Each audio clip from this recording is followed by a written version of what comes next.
Yağmur bolup yağar sesli düğmeler, elimden öpündü demim eğlenir.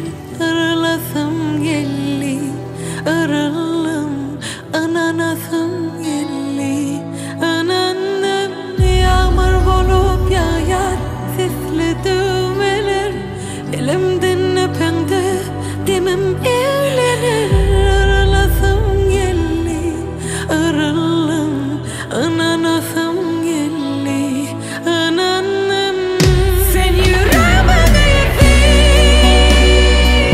gözümün ağı karası, gözümün ağı karası. Sen yüreğime değdin, nurlu gönlüm, sıcı sönüm, kara gözüm,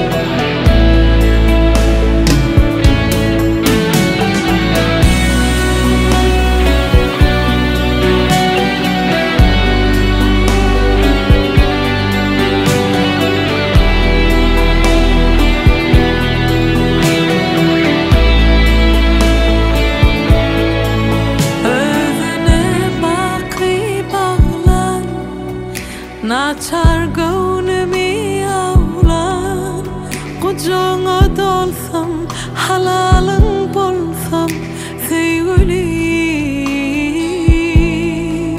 Sen adına bağlandım, ömür arzu hayalim.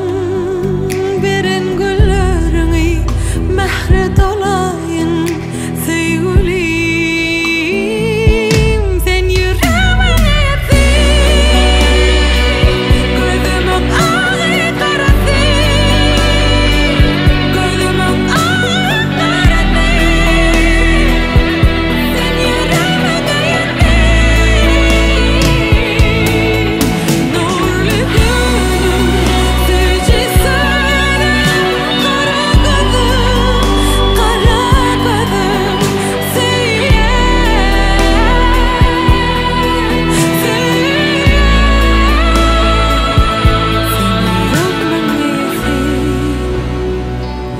Gözümün ağı karası, gözümün ağı karası. Sen yüreğimin iyisi.